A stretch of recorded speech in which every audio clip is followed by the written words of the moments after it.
Alrighty here, folks. This is, I'm trying to get this right, this is lecture number 21 here. All right, the last time we were together, we talked about Truman, Harry S. Truman's Fair Deal, very liberal programs with that. And we also talked about Taft-Hartley Act. You have to read through that. That's a big act, and of course it's going to impact upon union membership, by the way. And we went through the 1948 presidential election there. Harry S. Truman just defying all of the polls, actually won that presidential election, and it really wasn't that close with that. But anyway, I also want you to remember Strom Thurmond, who was the Dixiecrat candidate. All right, we also had Thomas Dewey, who was the Republican candidate. He was governor of New York, by the way. And then we spent a few minutes here going through the Korean War. Some people refer to that as the Forgotten War. It's an interesting subject, you know, if you really get into it. And unfortunately, we had 36,000 Americans that were killed in that war. And the Red Scare, another Red Scare that we had, and this, of course, was in the 40s and in the 50s, too, as a matter of fact. Mentioned to you about the House Un-American Activities Committee, and one individual there was Richard Nixon. Richard Nixon was trying to pursue shall we say, an espionage case against Alger Hiss. I want you to recognize Alger Hiss, by the way. Also, we mentioned that of Whittaker Chambers, who was the editor of Time Magazine, writer for Time Magazine, former communist, but he changed his ways. And somewhere through here, we mentioned that of Klaus Fuchs, David Greenglass, and Julius and Ethel Rosenberg, who were executed in Sing Sing prison in 1953. So it was an unfortunate thing. We certainly would not have that same occurrence to take place today. So let's go to our camera here, folks. I'm going to spend a good bit of the class period going through the 1950s, a little bit in the 1960s, but this is going to be mostly the 1950s. Wonderful period of time to live. I don't know if I want to go back to the 1950s, but it was a fun period. All right, so this was a time in which we had the people of plenty. People had more money than they had back during the Depression years, and a lot more money. And so what do you do when you have more money? Well, hopefully you'll spend it. And so Americans were very, very materialistic during that time, like they are today, and they wanted things, and they wanted to buy things here. The people of plenty. So if you really don't have the money available right then, how do you get something that you desperately want? And I don't mean to steal it. So let's go back to our camera and let's see what we have here. And all right, we'll catch up with that. Americans wanted consumer goods, and they would use charge cards. And that's what they were referred to as. Today, we call them credit cards. Individuals would also use these revolving charge accounts. That's a minimum payment each month. And for Americans, we would also use easy payment plans. Buy now, pay later, buy now, pay later. And very consumer oriented. And of course, the stores realized this. They put up window displays, advertisements. Advertisements were a big issue, deal at that time. But I want to share some current information with you good people here. And I'll probably step on a few toes. And if I do, that's okay. I don't really apologize for that. But in a recent year, in 2018, the average U.S. family had $8,600 credit card debt. In that same year, well, it's actually 2019, the average person in the United States of America had $6,000 credit card debt. 15% of the American families are today living beyond their means. And today, the United States has $1 trillion in credit card debt. I'm trying to send a message to you good folks here. If you have credit cards, I suggest to you, if you have your daddy's credit card, I suggest to you that you give it back to him. If you have your own credit card, what I would do, I would get out my trusty pair of scissors and I would snip, and just throw that credit card away. I don't have a credit card. I have a debit card I never use. I just use it occasionally if I have to make an online purchase, but my mother always instilled a value in me, pay cash for everything. All right, I have no indebtedness, so it definitely worked for me. Okay, so take a little lesson from that, and if I stepped on your toes, maybe I'll soften a little bit and be a little bit apologetic to that. So back we go here, folks. I want to talk to you a little bit about automobiles, because we're going to see cars are going to change in appearance. They will become much more flashier, if you will, lower to the ground. This is the tail end of a car. Notice there, it's trying to make it look like a rocket ship. We put fins on it, and that's so characteristic of the 1950s. If you were a little boy, those fins up here were always at head level so that you could round the rear of the car, and it would just conk you right there on the head here. See the USA in your Chevrolet. What's good for General Motors is good for the USA. Those are popular themes during that time. So let's see what else is going to come out. During this period, we're going to see dishwashers and garbage disposals and television. I'll tell you more about televisions in a little bit. Hi-Fis, none of you know what a hi-fi is. That's high fidelity. This is a better sounding record player. Finally came out with stereos, transistor radios, gas appliances, and now you're cooking with gas. That was a popular slogan back in the 1950s here. All right, and TV dinners. Oh, they were horrible, honestly. That's what my mother would feed my brother and I in the evenings here when she didn't feel like cooking. And it came in a little tin tray, and you would put the tin tray that would have your Salisbury steak and your mashed potatoes with gravy and your carrots and English peas, and they were horrible here, folks. And no microwaves during that time, so you would put it in the oven for about 45 minutes, and then dinner is now served. All right, so let me show you what my mother looked like. And here she is right here. That's a Whirlpool dishwasher, by the way. And notice how the lady in blue is dressed with the apron around her. That could pass for my mother. And, of course, that's everybody's mother looked like that because they all wore the same type of dress there. All right. So, anyway, that was kind of interesting with that, too. And I want to show you what I look like. And, in fact, your textbook took the liberty to, without even my permission, and they put my picture in your textbook here, and here it is. And that's me, folks. That is me right there, wearing my coonskin cap here.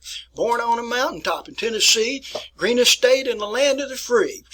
Born in the woods so he knew every tree, killed him a bar when he was only 3. Davy Crockett.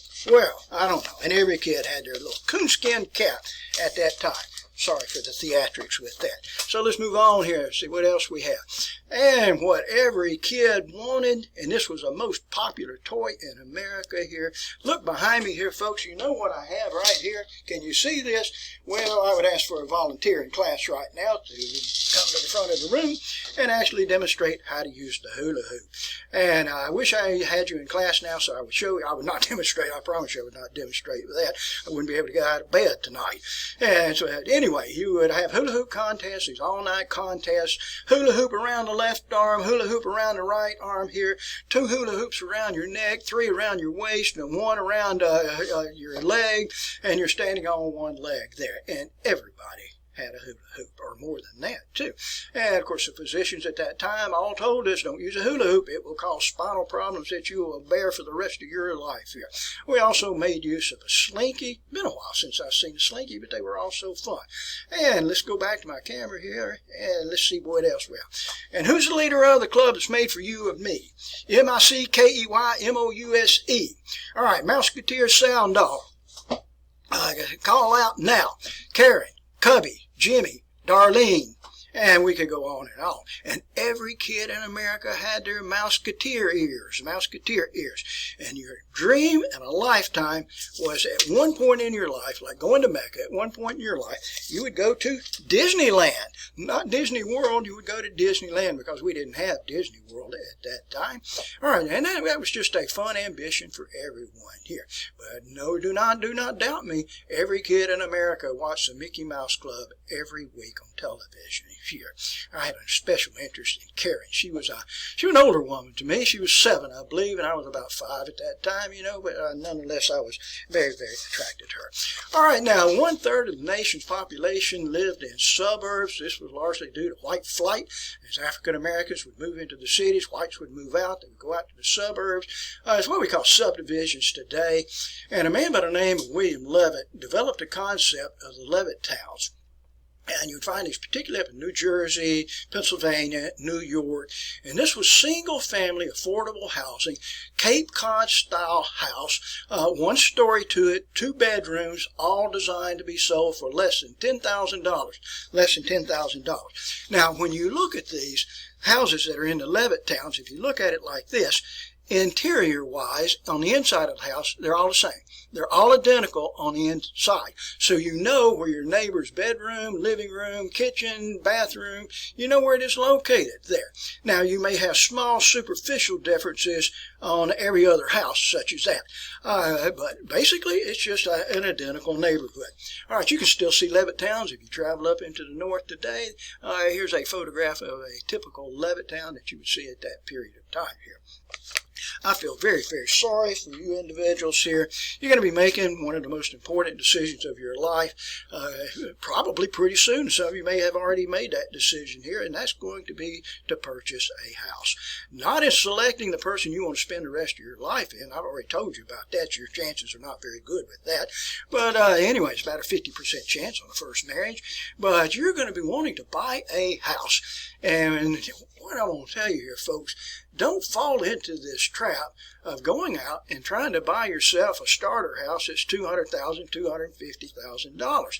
Don't do that. And what you'll be tempted to do, get on bended knees and go down to the bank, and you're going to ask for a $200,000 and $250,000 loan, and you're going to get it over a 30-year mortgage, and you will pay for that until you retire. Do not do that. Get something affordable here for a beginner house here, folks. Get at the most a 15-year mortgage on that house. Double your payments and get that house paid off, because you'll never, never, never be a truly happy person until you get your house paid for and you get your kids out of school here. All right, I'm telling you the truth with that too. But we fall into the temptation of getting something far beyond our means. And sorry once again if I stepped on your toe. All right, my first house. And this was my parents' house, and we lived in Inslee, and we honestly did, Inslee and Birmingham. And in fact, at that time, in 1951, Inslee was all white, by the way. But my dad bought a house, paid for this house, brand new house. It was a brand new house. I could carry you there today. It was $8,000.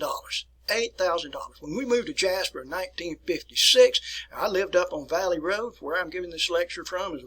It's about 300 yards away from where my parents raised me anyway. And if you're going down Valley Road, the first house that's on the left, it's kind of on a little elevation right there. That's where I grew up. That's where I grew up. And when you drive by there today or whatever, I want you to look, or whenever you do, I want you to look up at that house, and you just think that the Rowland family bought that house for $12,700. Can you imagine that? $12,700. That is unbelievable here. And I have the deeds of those houses, by the way. And since I have this right next to me, let me show you a bill of sale for Carl Price Mercury Dodge. It used to be known as Lincoln Mercury. That's what I almost said. And this was a car that my dad bought in 1966. I learned how to drive on this car. It was a Dodge Polara, 4-door, if you will. You can see the options on it right there. And look down at the bottom there and see what my dad paid for this car. And there is the price there. And we paid $3,925 for that car. Well, you know the price of automobiles today here, so anyway, I don't, once again, feel very good for you folks. Also during this time, very few women worked. The wife did not work. What's your principal responsibility as a wife? Raise your children. Raise your children. All right, my mother had me, and 13 months later, my mother had my little brother here. And 10 years later, she had my little sister here. I think she was a mistake. I'm not real sure about that, and I shouldn't have said that anyway. All right, for many women at that time, they were wives, if you will, mothers. They would volunteer for the League of Women Voters, volunteer to work in the Red Cross, volunteer to work in the YWCA or the PTA, and I remember my mother would get so furious with me every year when I was a little boy. And first day of school, my teachers would always say, whose mother is willing to volunteer to be a PTA room mom?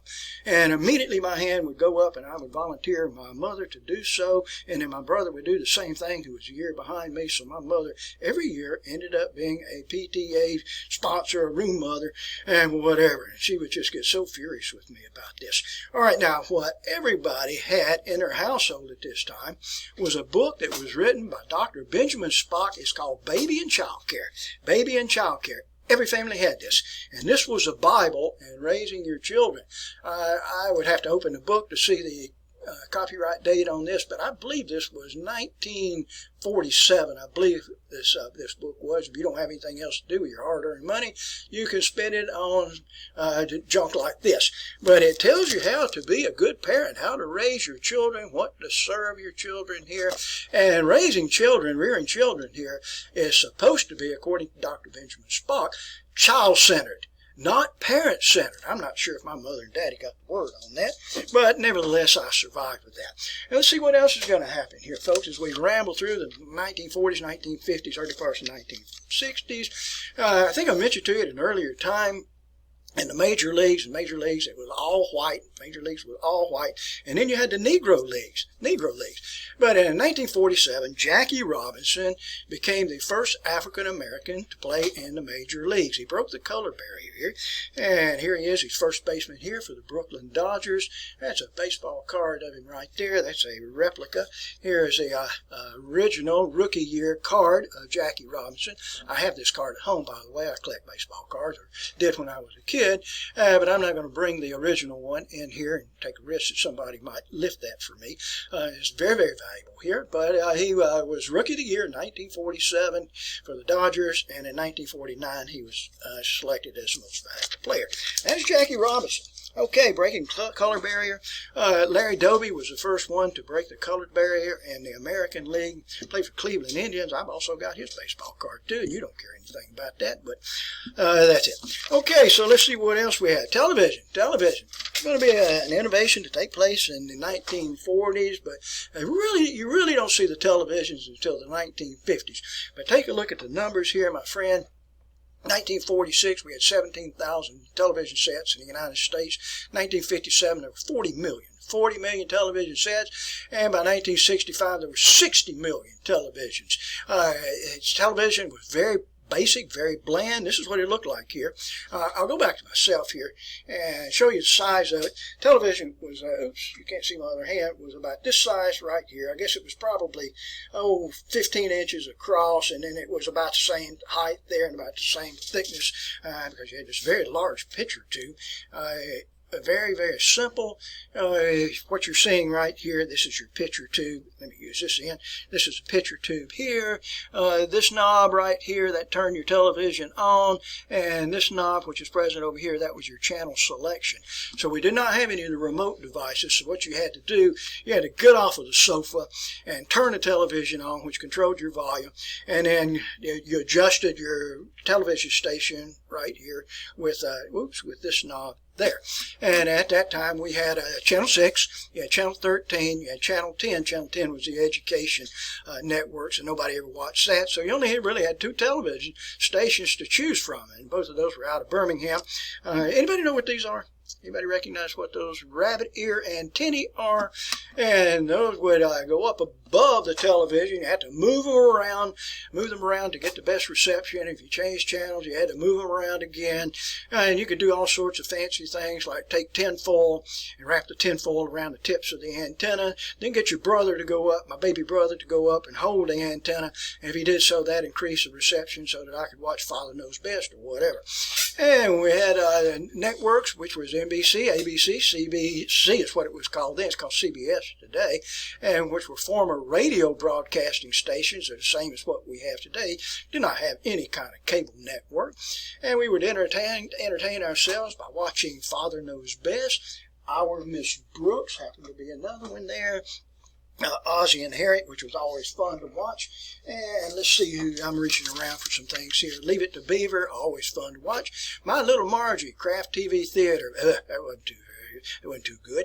The Honeymooners with Jackie Gleason, and Jackie Gleason was always funny.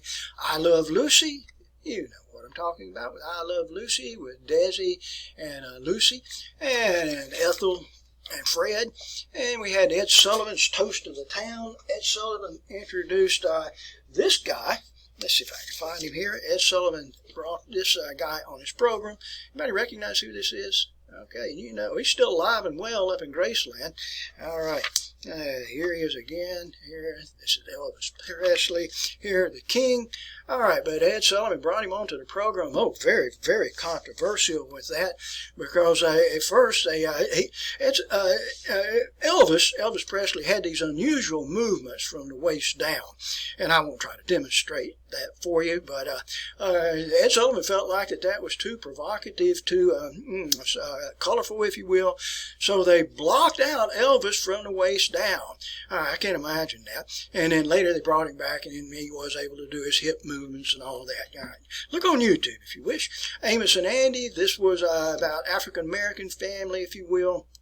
It was always kind of funny with Sapphire and Kingfish, and we had Superman, we had Lone Ranger. That was all fun period of time. All right, and in addition to that, we had the evening news. In evening news, Walter Cronkite. Always interesting to watch, by the way. They would just bring the news right into your den, right into your living room. Cartoons were very fun to watch at that time. We had Huckleberry Hound, we had Yogi Bear and Boo Boo, smarter than the average bear, Tom and Jerry, Tweety and Sylvester. We had Augie Doggy and Doggy Daddy. That was all fun. Nice in the 1950s. Movies that we had during this period of time. Rebel Without a Cause, and Rebel Without a Cause starred James Dean. There was nobody cooler in America than James Dean.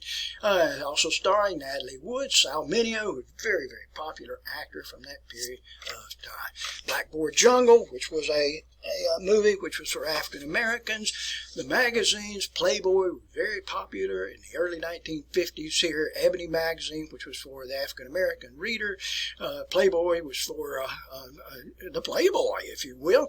My dad never did subscribe to Playboy. I just could not understand that, and so I'd have to go down to some of my friends' houses whose dad did subscribe for Playboy and see what those young ladies looked like, if you will. All right, but anyway, and of course Playboy was the epitomized the young bachelor guy who lived in a pad and drove a sports car, Hugh Hefner style, if you will. I've been practicing my dancing steps here, trying to imitate that of Hugh Hefner. Doesn't require a whole lot, and I'm talking about the deceased right now. All right, music was quite popular. I've already mentioned to you about Elvis Presley, the king of rock and roll, and we had Buddy Holly, Chuck Berry, Ray Charles, Little Richard with Tutti Frutti. I think he's a little Tutti Frutti, to tell you the truth. And Fats Domino. Those were all popular individuals. All right, now much of this was based upon the Beats, or the Beatniks, if you will. And this is kind of the forerunner, if you will, of the hippies.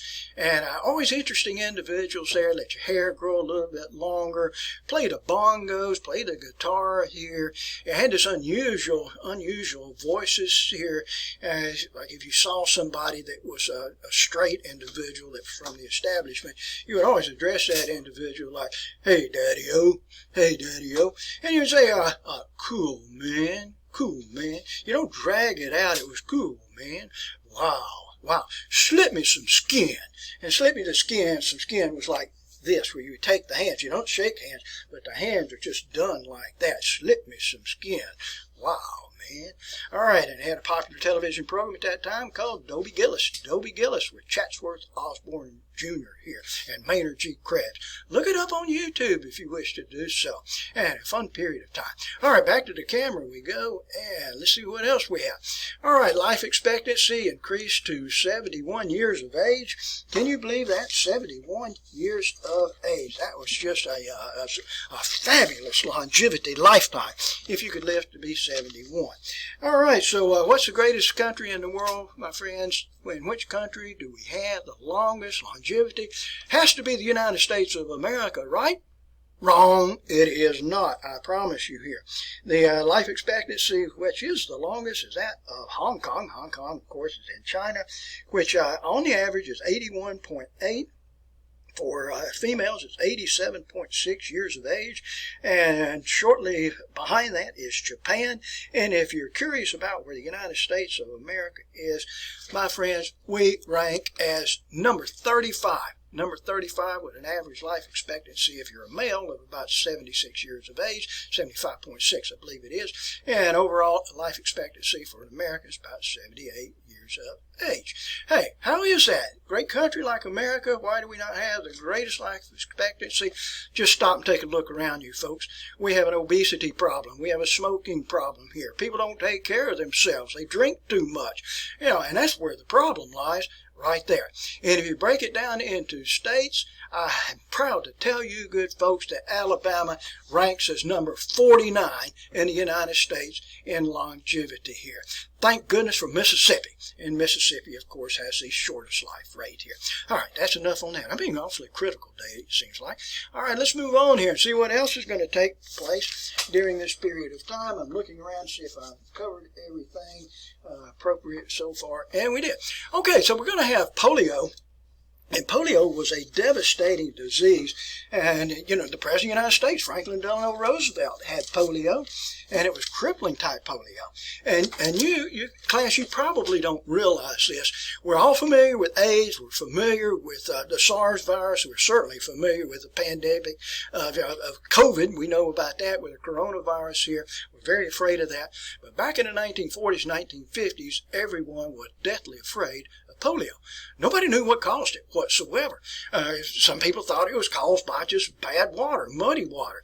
And I can remember my brother and I were out playing in a little ditch out next to the road, out next to our house here, and I can remember it like it was yesterday, and I was only about 3 or 4 years of age, and my mother came just roaring out the front door, screaming at the top of her lungs, telling me, "Get out of the creek, get out of the ditch there. Don't you boys know that causes polio?"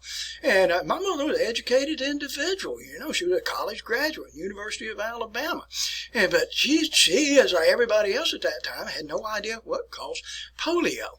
And one of my neighbors here in Jasper, Alabama, she had polio, and she was a pretty, pretty little girl. In fact, she was a poster girl for the March of Dimes Society in Alabama. But she had this crippling polio, and these heavy, heavy braces on her legs, had the iron crutches, if you will, strapped around her arms, and I always felt just so sorry for her.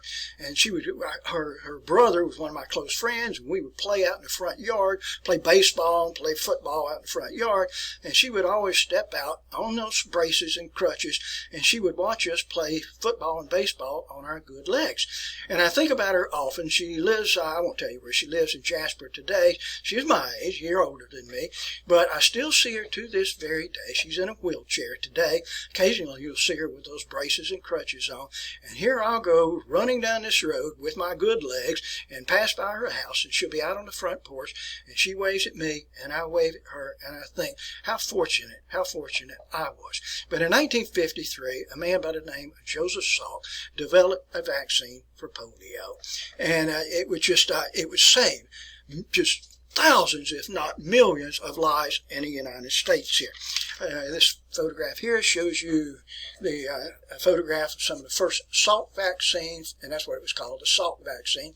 I suspect very quickly here that we were going to have a vaccine for the COVID-19 virus, particularly since the election is now over. We'll come up with a vaccine very quick. That was probably an unkind thing to say, but you wait and see here, my friends. And anyway, so all of us kids here, and this was around 1955, 1956, for us to go to school, we had to have the polio vaccine, and we received it there.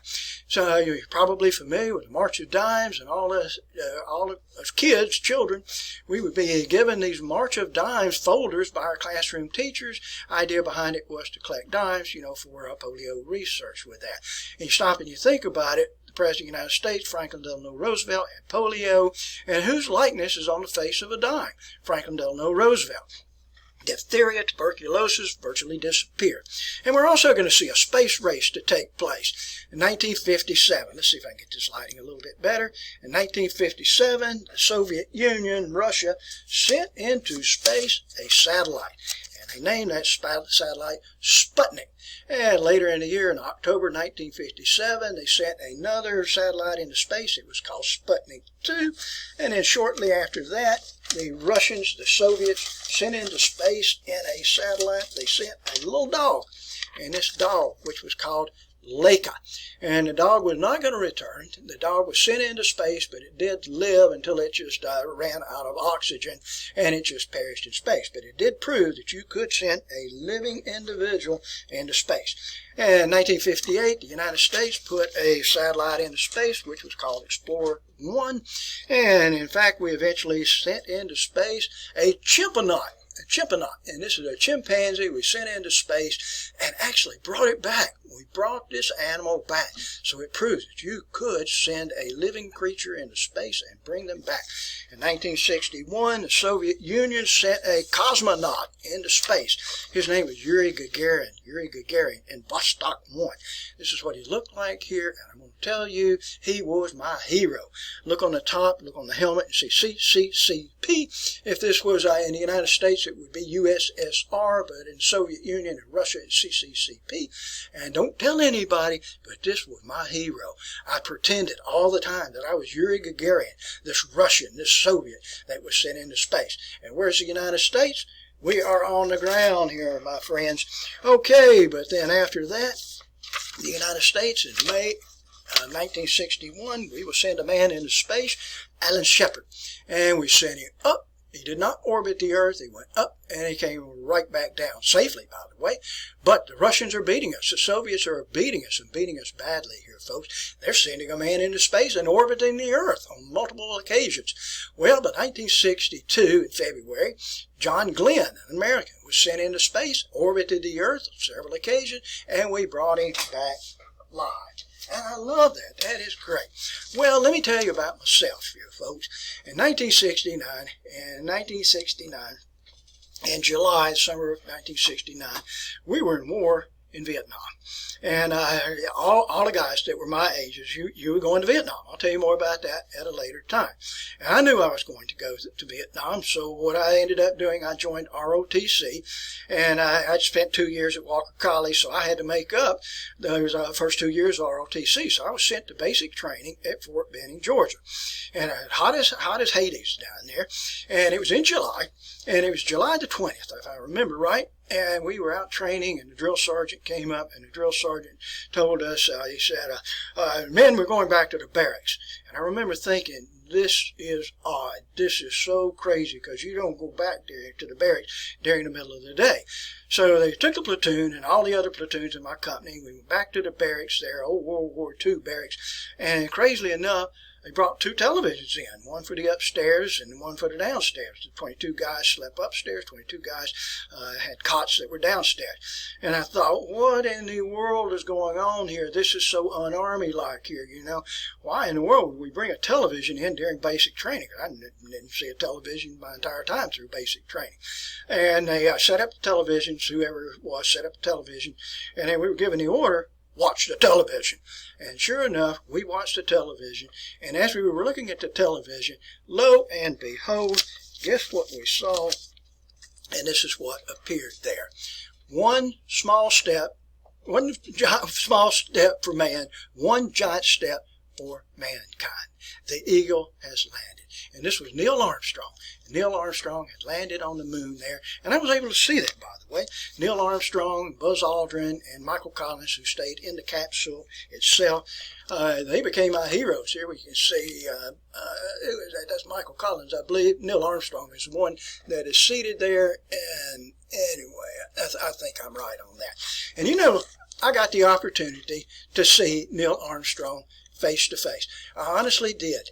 I was at a Veterans Day function over in Birmingham, Alabama, and my dad and I were there, and it was a function in which you actually ate dinner. You had to buy your tickets; they were very expensive, and you'd sit down and eat the meal. And the guest speaker was Neil Armstrong, and Neil Armstrong his table was about 10 feet away from mine, and I never could take my eyes off of Neil Armstrong. It was like looking at God. I thought, this is a man that's actually walked on the moon, and he came back alive. And since that time, Neil Armstrong, all these guys, Michael Collins and Buzz Aldrin, have all remained as heroes of mine. So anyway, an amazing, amazing thing. Okay, so let's move on here, folks. We've still got some ground to cover. All right, the Civil Rights Movement is going to take place the first civil rights movement is going to take place during this time. We'll see that racial segregation, integration will come fist to fist, nose to nose. And where this is going to begin here, it's going to take place in a court case. It took place on May 17th, 1954. And let me get some visuals out for you good folks here. And it involved a little girl by the name of Linda Brown. And Linda Brown was an African-American girl. Let's see here. This is what she looked like. She attended a black school in Kansas, and even though there was a white school, it was just right down the street from where she lived. And she was forced to get public transportation and go over to this other school. So she, and I think it was 12 other families, her parents and 12 other families, filed court case with this. It's discrimination. Now, the reason we call it Brown is that her last name is first in the alphabet of the 13 plaintiffs with that. So we call it Brown First Board of Education. And the Supreme Court ruled, if I can get this straightened out here, and ruled in her favor, what is known as Brown First Board of Education of Topeka, Kansas. And this would offset what is called Plessy versus Ferguson. And the Chief Justice of the Supreme Court at that time declared that segregation has no place in a public school. All right, so it ruled unconstitutional here, Plessy versus Ferguson. All right, now I will tell you folks, that was in 1954. And I went to public schools here in Jasper in 1954, and I graduated from Walker High School, and I finished Walker High School in 1967. And in that year, when I started my senior year in 1966 and 1967, that was the first year of integration at Walker High School. Up until this time, Walker High School was whites only. We had the Walker County Training School that was over in Frisco, which was for African American students. All right, and that's the way it was. So some schools, and many schools, actually avoided integration for another dozen years or so. Many schools came up with pupil placement tests in which the children would be tested, and according to your scholastic ability, you would go to this school, or if you didn't score very well, you would go to another school, and if you were just a very poor student, then you would go to another school. So it was all in an effort here to maintain integration in the public school system. All right, so let's go back here and see some other things here. I meant to show you something here, and I'll show it to you in just a second. In 1957, we had racial unrest that took place at Central High School. Central High School is located in Little Rock, Arkansas.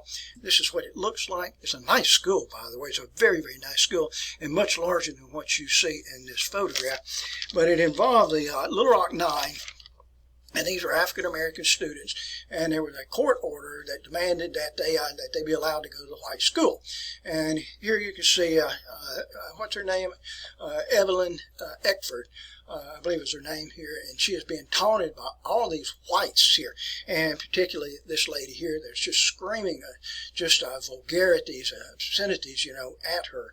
And she was one of the Little Rock Nine. You can see parents in the background that are totally against, the integration of Central High School.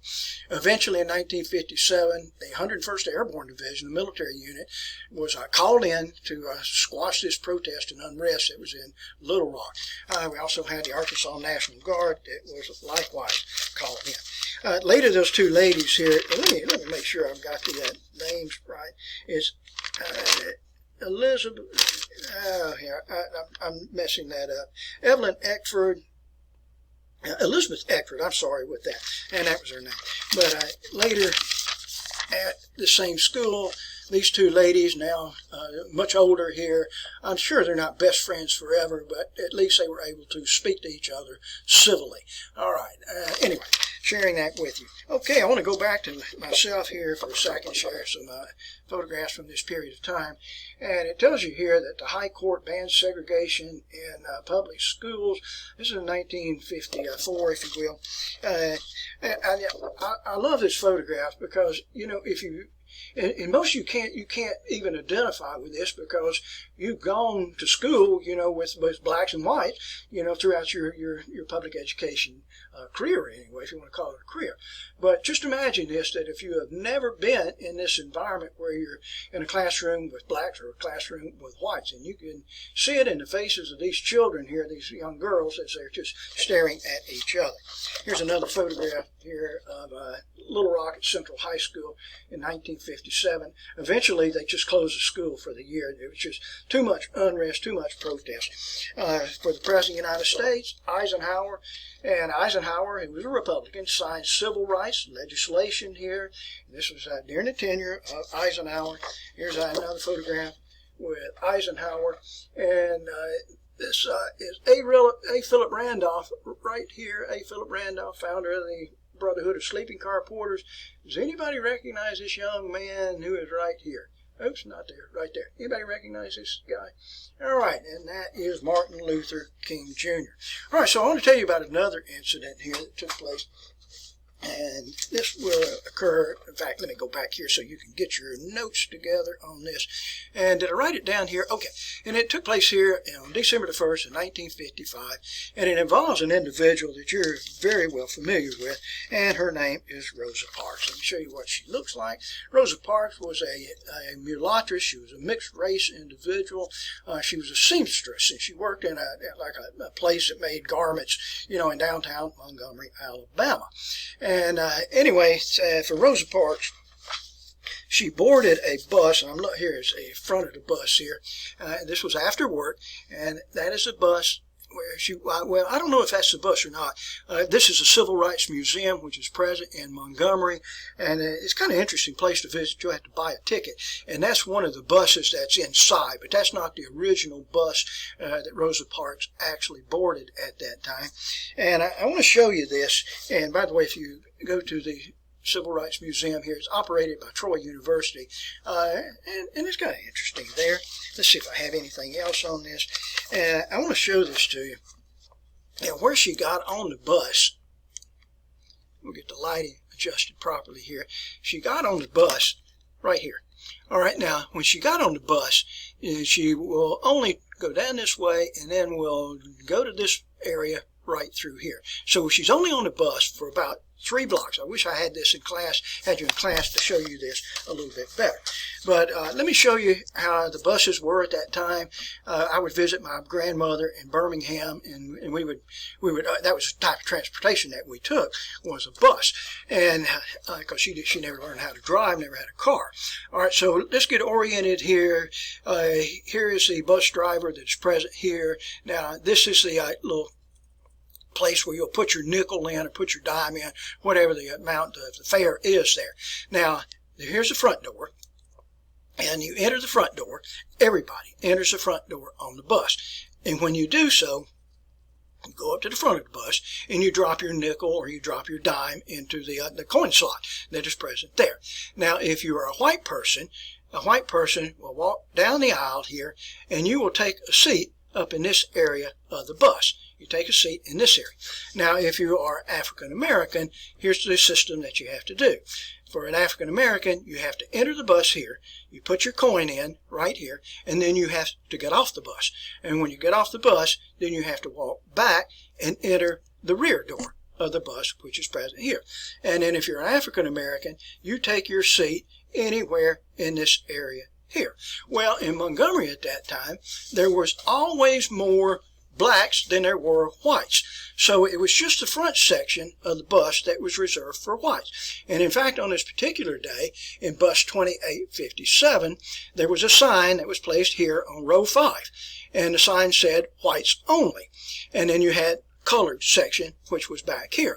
Now, the way the system worked, if you had more whites than usual, then the bus driver could go back where my pointer is, right here, and you could take that where it says whites only, and you could move it back a row. Now, where Rosa Parks was seated, she was seated right here. She was seated on row 6. Now, there happened to be more whites than usual, so the bus driver went back, and he said, you're going to have to move. He said, and he picked up the little whites only plaque and moved it back. And Rosa Parks said, I'm not moving, my feet are tired, or something to that effect. And so the bus driver, he didn't get alarmed with this. The bus driver just went back up here, got in the seat, here the driver's seat, and pulled the bus along 3 blocks, and he saw a policeman that was standing on the sidewalk, and he just pulled the bus over to the sidewalk, and he signaled to the policeman. He said, we've got a little bit of problem here, and the policeman arrested Rosa Parks. Most of you probably have heard a little bit of that story, but you probably heard the story that Rosa Parks was seated up here on the front row and refused to give her seat. And that is incorrect. That is just not right. All right, and we can see in the photograph here, Rosa Parks being led off to her day in court, and I think she was fined $10 with that, in violation of the bus ordinance here. Here's another photograph of Rosa Parks that's down below there. All right. So anyway, now the thing about it is that all of this was orchestrated by the NAACP in Montgomery, Alabama. There was an attempt, an attempt even before that of Rosa Parks. I don't think I said that very well here, but the plan was to have Claudette Colvin, here she is right here. This is a 1955 photo. Here's a current photo of her here, and she was supposed to be the original person that refused to give up her seat. But as it turned out, she was unmarried, she had a child out of wedlock, she was a high school dropout, so the NAACP felt like not a very, very good person, to champion this cause, to force this bus ordinance here, to force it to a head. And in fact, even earlier than that, there had been another lady, another female, that had been chosen to do the same thing, Rosa Parks, but it was just felt like that she just didn't have the personality to stand up to public pressure. So Rosa Parks was the first one. All right, so now you know here, folks, now you know. All right, so let's move on here, and let's see what else is going to take place here. Now, for the Eisenhower administration, and I think it was pretty good administration, by the way, but the principal leader in the Eisenhower administration was that of John Foster Dulles. He was the Secretary of State, and he was a no-nonsense individual here, a believer in the domino effect, and what the policy that Dulles Airfield, by the way, is named for him, Dulles Airport. And what Eisenhower and Dulles developed was a policy of massive retaliation, brinksmanship, more bang for the buck, if you will. And in other words, it was to push the Soviets all the way to the edge to see who is going to blink first. I think personally it's a dangerous policy here, folks. I honestly do. That's the way we get into a nuclear holocaust from that period of time. I'm looking around for something here, and I see it here. Here's a likeness here of Eisenhower.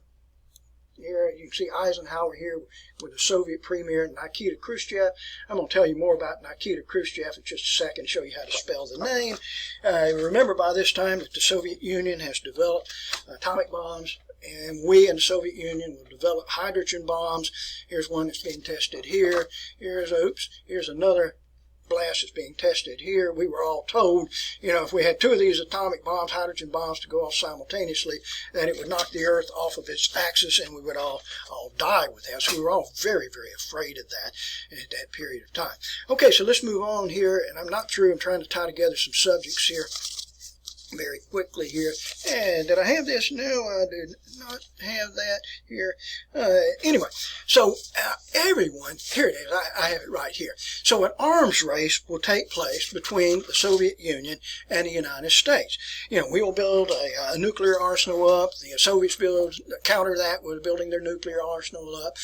For people in America, we constructed fallout shelters, which you could provision with food and water. And I can remember asking my dad, I was a little boy, and I was absolutely terrified of the Soviet premier. And Soviet premier was Nikita Khrushchev. Here's what he looks like here. He's a little guy, but I was deathly afraid. I had nightmares of this guy. We will bury you. At the UN meeting, he would pull off his shoes and bang his shoes against the podium.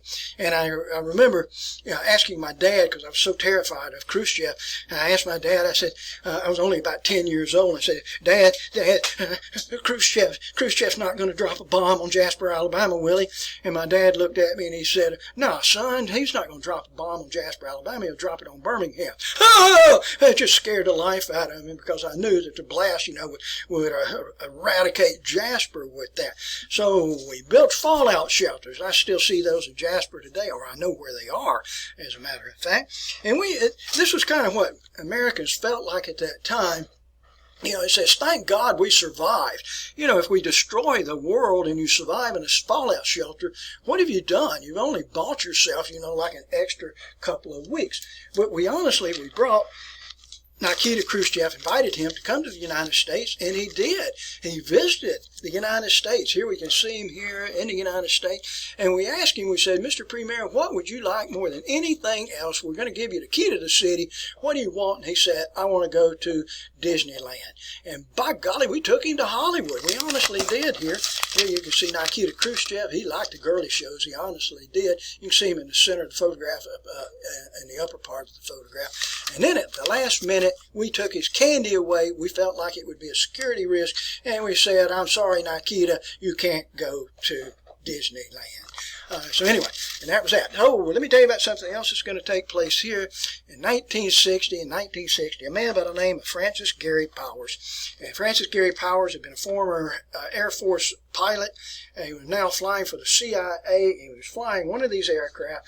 This is a Lockheed U-2 spy plane. Dragon Lady is what he's referred to as.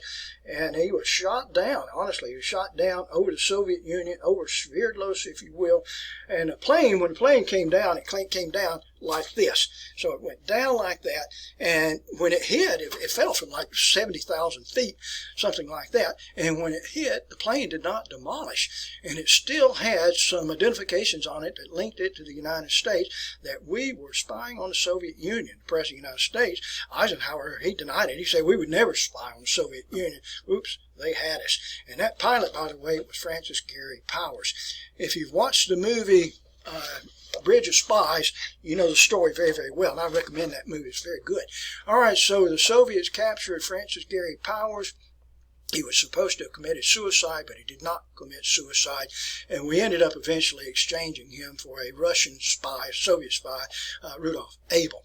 All right, so anyway, that was an interesting period of time there. Okay, 1956 presidential election. I'll shut up in just a second, but I want to get this off my plate here, folks. In 1956, Eisenhower and Nixon ran against Adlai Stevenson. Adlai Stevenson was a Democrat. You could see the results there, and Adlai Stevenson was reelected. And Ike was reelected as President of the United States. I told you I was through, but I'm not through here. I want to share one last thing with you.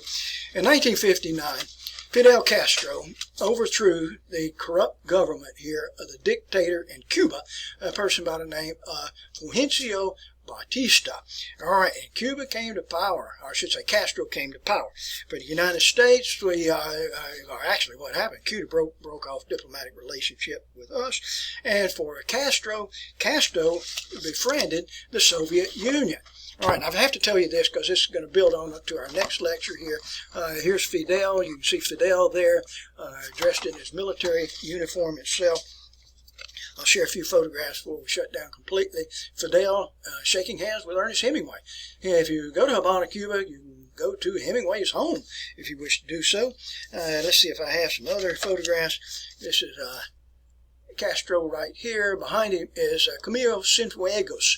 He was one of the guerrilla leaders with Castro. Castro, by the way, was a pitcher. He had the nickname Los Barbudas, the bearded one, and he was a pitcher, number 19, and Camilo Cienfuegos, the guy in the background right here, he was a catcher for the team. Also associated with that group here was Che Guevara, and El Che is what he's referred to as. He's an Argentina doctor, by the way, but he joined with the group. Here you can see a placard, if you will, that's present there in Cuba today, if you wish to do so. The sign says, Hasta la victoria, siempre, always to the victory. Always to the victory here. Interesting time here. Alrighty, so anyway, alright, my friends, we're now up to the 1960s here, so I'm going to break off for the time being. When we come back, the first thing we're going to do, we're going to elect John Kennedy as President of the United States in a very, very controversial election. Alright, thank you.